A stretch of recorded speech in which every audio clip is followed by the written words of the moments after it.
दोस्तों, आज जब रायपुर में देश की सबसे पुरानी पार्टी उसका 50वां महाधिवेशन हो रहा है, तो हमारे सामने कुछ महत्वपूर्ण सवाल हैं और उन्हीं महत्वपूर्ण सवालों पर चर्चा करने के लिए यह हमारा डिस्कशन हो रहा है, यह प्लेनरी सेशन हो रहा है।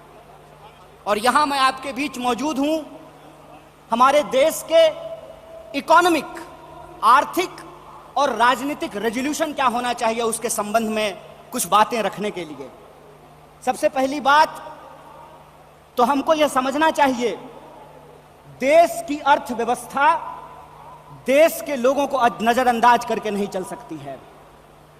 कोई भी ऐसी आर्थिक नीति जिसमें देश के लोगों को नजरअंदाज किया गया है, वो आर्थिक नीति देश की आर्थिक नीति नहीं हो सकती है।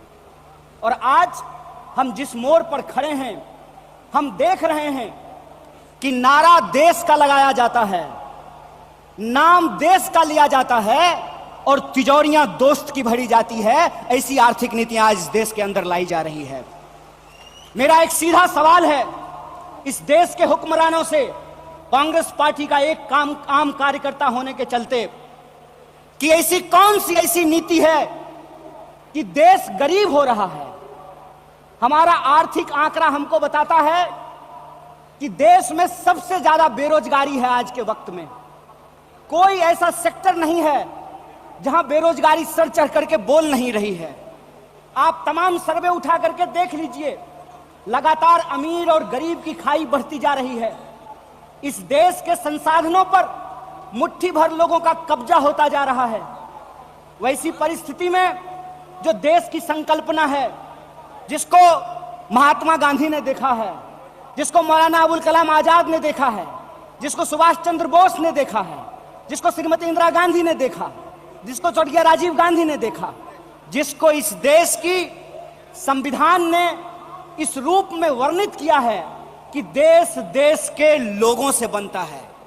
जब देश देश के लोगों से बनता है तो आप मुझे बताइए कि देश कैसे गरीब हो रहा है और देश के दो चार पूंजीपति कैसे अमीर हो रहे हैं। यह कौन सी ऐसी जादू की छड़ी है जो मौजूदा सरकार चला रही है।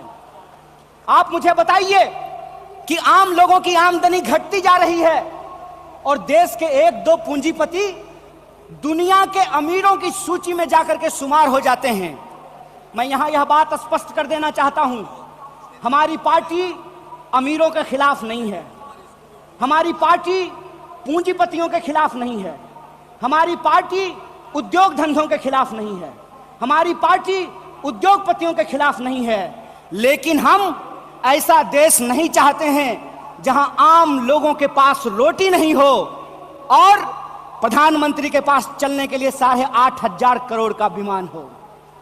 हम ऐसा देश नहीं चाहते हैं कि इस देश के आम लोगों के हाथ में शिक्षा नहीं हो, कलम नहीं हो, स्लेट नहीं हो, कंप्यूटर नहीं हो, मोबाइल नहीं हो और इस देश की जो सरकारी संपत्तियां हैं, बीएसएनएल के बारे में क्या कहा गया?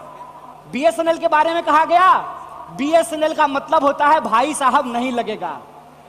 अरे भाई साहब नहीं लगेगा तो आप मुझे बताइए कि जियो धन धनाधन कैसे करेगा? यह सवाल आज इस देश के सामने खड़ा है। सरकार क्या करेगी? यह सवाल मैं पूछना चाहता हूं इस देश